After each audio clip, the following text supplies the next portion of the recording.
ગુજરાતમાં ખેડૂત આંદોલન કેમ શરૂ થયું? હકાભા અને નિલેશ એરવડિયાનો વિવાદ શું છે? સરકારે વળતર ચૂકવવાની જાહેરાત કરી તેમ છતાં આંદોલનની આંચ કેમ શાંત નથી થઈ? અને આની પાછળ કઈ અદ્રશ્ય રમત રમાઈ રહી છે? જાણો જેત પર ખેડૂત આંદોલનની અંદરની વાત. નમસ્કાર દર્શક મિત્રો, @ગુજરાતમાં આપનું સ્વાગત છે. ગુજરાતની સમૃદ્ધ અને ફળદ્રુપ ધરતી પર જ્યારે પણ કોઈ આંદોલન ઊભું થાય છે ત્યારે તેનો પડઘો ગાંધીનગરની સત્તાના ગલિયારા સુધી પડતો હોય છે. પરંતુ મોરબીના જેતપર ગામે શરૂ થયેલું ખેડૂત આંદોલન આજે માત્ર ખેડૂતોના હક અને અધિકારની લડાઈ નથી રહ્યું, પરંતુ તે અહંકાર, આક્ષેપો અને કરોડો રૂપિયાના કથિત સોદાબાજીનો એક એવો વિવાદાસ્પદ અખાડો બની ચૂક્યો છે કે જેણે આખા ગુજરાતને ચોંકાવી નાખ્યું છે. વીજળીના ટાવરો અને થાંભલા નાખવાના સામે જમીનના યોગ્ય વળતરની માંગ સાથે શરૂ થયેલું આ આંદોલન સતત 15 દિવસ કરતા પણ વધુ ધમધમી રહ્યું છે. સરકારે જમીનના ભાવોમાં વધારો કરવાની અને આખું વળતર ચૂકવવાની સત્તાવાર જાહેરાતો કરી હોવા છતાં પણ આંદોલનની આંચ કેમ શાંત નથી થઈ? શું આની પાછળ કોઈ અદ્રશ્ય રમત રમાઈ રહી છે? તે પ્રશ્ન દરેકના મનમાં ચાલી રહ્યો છે. પરંતુ આ દરમિયાન લોકપ્રિય કલાકાર હકાભા ગઢવી અને આંદોલનના મુખ્ય ચહેરા સમાન નિલેશ એરવડિયા વચ્ચેનો એક કથિત ઓડિયો વાયરલ થયો છે અને આખું આંદોલન એક અભૂતપૂર્વ વળાંક પર આવીને ઊભું થઈ ગયું છે. આ એક એવો વળાંક છે કે જેમાં એક તરફ લોક સાહિત્યના માધ્યમથી ખેડૂતોના દર્દને વાચા આપવા માટે આવેલા કલાકારોની સાખ દાવ પર લાગી છે, તો બીજી તરફ આંદોલનને નેતૃત્વ પૂરું પાડતા અને સતત 17 દિવસથી પણ વધારે અન્નનો દાણો ત્યાગીને બેઠેલા નેતાની વિશ્વસનીયતા પર સવાલ ઉભા થયા છે. મીડિયા અહેવાલ અનુસાર આ ઘટનાની શરૂઆત ત્યારે થઈ હતી જ્યારે કલાકાર હકાભા ગઢવી આમના સહિતના અન્ય કલાકારો જેતપર ખાતે ખેડૂતોની ઉપવાસ છાવણીમાં સમર્થન આપવા માટે પહોંચ્યા હતા અને રાત્રે લોક ડાયરાનું આયોજન કરવામાં આવ્યું હતું, જ્યાં હજારો ખેડૂતો પોતાની પડખે ઉભેલા કલાકારોને જોઈને ભાવુક થઈ ગયા હતા. પરંતુ તે રાત્રિના અંધકારમાં જ કંઈક એવું રંધાયું કે જેણે આંદોલનની પવિત્રતા પર કાદવ ઉછળવાનું કામ કર્યું હોવાના આક્ષેપો થયા છે. હકાભા ગઢવીએ શનિવારે એક સત્તાવાર પ્રેસ કોન્ફરન્સ બોલાવી જે ધડાકા કર્યા.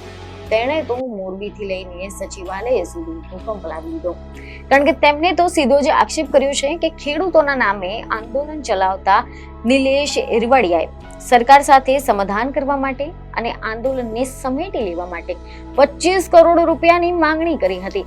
હકાભાના જણાવ્યા અનુસાર ડાયરો પત્યા પછી જ્યારે નિલેશભાઈ તેમની ગાડીમાં બેઠા ત્યારે હકાભાએ સદભાવનાપૂર્વક કહ્યું કે જો સરકારે વાટાઘાટો માટે બોલાવ્યા હોય તો પછી આપણે જવું જોઈએ, અને જો સરકાર આપણી માંગણીઓને ન સ્વીકારે તો પછી આંદોલન ચાલુ રાખવું જોઈએ. પરંતુ આ સાંભળીને નિલેશભાઈએ વળતો પ્રશ્ન કર્યો કે આ બધી પ્રક્રિયામાં આપણને વ્યક્તિગત રીતે શું મળશે? જે સાંભળીને હકાભા ગઢવી સ્તબ્ધ થઈ ગયા, કારણ કે તેઓ કોઈ પણ સ્વાર્થ વગર ગુજરાતના 1 કરોડ ખેડૂતોના કલ્યાણ માટે ત્યાં આવ્યા હતા. જોકે આ વિવાદ માત્ર મૌખિક આક્ષેપો સુધી મર્યાદિત રહ્યો ન હતો, કારણ કે એવા સમાચાર સામે આવ્યા કે નિલેશ એરવડિયાએ શરૂઆતમાં આ આક્ષેપોને ફગાવી દેતા પડકાર ફેંક્યો હતો કે આક્ષેપો તો ગમે તે વ્યક્તિ ગમે તેના પર કરી શકે, પરંતુ લોકશાહીમાં અને કાયદાની નજરમાં તે આક્ષેપો સાબિત કરવા સૌથી મહત્વના હોય છે. જે પડકારને ઝીલીને હકાભા ગઢવીએ પણ પ્રેસ કોન્ફરન્સમાં એક કથિત ઓડિયો રેકોર્ડિંગ પુરાવા તરીકે રજૂ કરી દીધો, જે ઓડિયોમાં બે વ્યક્તિઓ વચ્ચે નાણાકીય લેવડ દેવડ અને સરકાર સાથે સોદાબાજી કરવાની સ્પષ્ટ વાતો સંભળાઈ રહી છે. હકાભાએ દાવો કર્યો છે કે નિલેશભાઈએ તેમને એવું કહ્યું હતું કે આંદોલન સમિતિના બાકીના તમામ સભ્યો અંદર ખાને ફૂટી ગયેલા છે અને જો સરકાર સાથે કોઈ સેટિંગ કરવું હોય તો તમારા કોઈ મોટા માણસ ઓળખીતા હોય તો વાત કરો, અને આપણે સરકાર પાસે જવા માટે એડવાન્સમાં 2 કરોડ રૂપિયાની માંગણી કરવાના છે. આની સાથે જ કુલ 25 કરોડ રૂપિયાનો વહીવટ કરવાનો છે, જેમાંથી 1 કરોડ રૂપિયા હકાભાને આપવાની લાલચ પણ આપવામાં આવી હતી.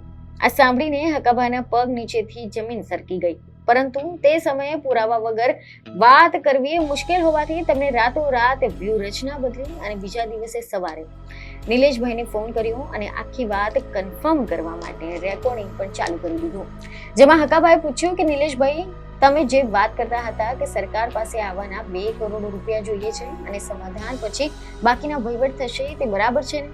ત્યારે સામી છેડેથી નિલેશભાઈએ કથિત રીતે સ્વીકાર્યું કે હા, સરકાર પાસે માત્ર મંત્રણા માટે જવાના 2 કરોડ રૂપિયા, જેમાં 1 કરોડ તમારા અને 1 મારા. આ સાંભળતા જ હકાભાઈ ફોન પર જ કહી દીધું કે મારે તો કોઈ પૈસા નથી જોઈતા, મારે તો બસ ખેડૂતોનો યશ અને આશીર્વાદ જ જોઈએ છે. આ ઓડિયો બોમ્બ ફેંકતાની સાથે જ જેતપરની આંદોલન છાવણીમાં અને સમગ્ર મોરબી જિલ્લાના ખેડૂત આલમમાં ભારે આક્રોશ અને નિરાશા વ્યાપી ગઈ હતી. કારણ કે જે ખેડૂતો આટલા ધમધમતા તાપમાં પોતાના હક માટે ઉપવાસ પર બેઠા હતા, તેમને એવું લાગ્યું છે કે તેમની લાગણીઓ અને તેમની જમીનની લડાઈ કોઈ પોતાના અંગત સ્વાર્થ માટે સોદો કરી રહ્યો છે.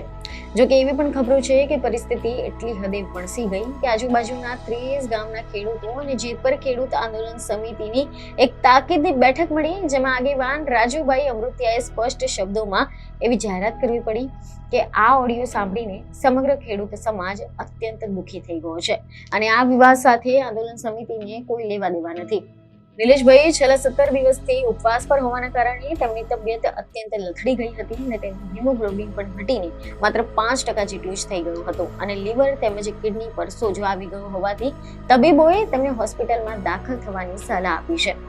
પરંતુ આ ઓડિયોનો જે વિવાદ સામે આવ્યો છે તેના બાદમાં ગામ લોકો અને કમિટીએ કડક વલણ અપનાવીને નિલેશ એરવડિયાને ઉપવાસ છાવણી પરથી તાત્કાલિક અસરથી હટી જવા માટે મનાવી લીધા અને તેમને હોસ્પિટલમાં ખસેડવામાં આવ્યા હતા.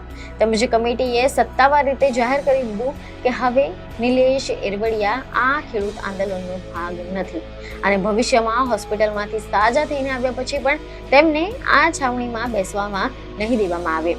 તો બીજી તરફ હોસ્પિટલમાં દાખલ થતા પહેલા નિલેશભાઈએ પત્રકારો સાથે પોતાનો પક્ષ રાખતા રડમસ અવાજે જણાવ્યું હતું કે આ આંદોલનને તોડવા માટે સત્તા પક્ષ અને કેટલાક અસામાજિક તત્વો દ્વારા શરૂઆતથી જ અનેક પ્રયાસો થઈ રહ્યા છે અને તેમને અનેક પ્રકારની લોભ અને લાલચો તેમજ ધાક ધમકીઓ પણ આપવામાં આવી રહી છે. અજાણ્યા લોકો ખેડૂતોના વેશમાં આવીને સેલ્ફી લેવાના બહાને તેમને ડરાવી રહ્યા છે.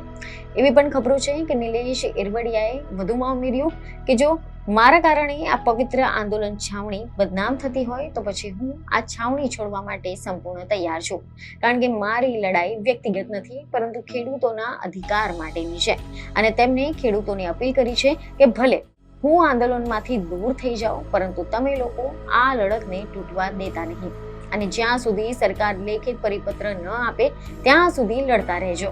હાલમાં જેતપર ખાતે નિલેશ એરવડિયાને આંદોલનમાંથી સંપૂર્ણપણે બાકાત કરી દેવામાં આવ્યા છે અને તેમના સ્થાને અન્ય 8 ખેડૂતોને અડગતાથી ઉપવાસ પર બેસી ગયા છે, જે દર્શાવે છે કે નેતા ભલે બદલાયા હોય કે પછી વિવાદમાં ફસાઈ ગયા હોય પરંતુ ખેડૂતો પોતાની જમીન અને વળતરના મુદ્દે જરાય પણ નમતું જોખવા માટે તૈયાર નથી.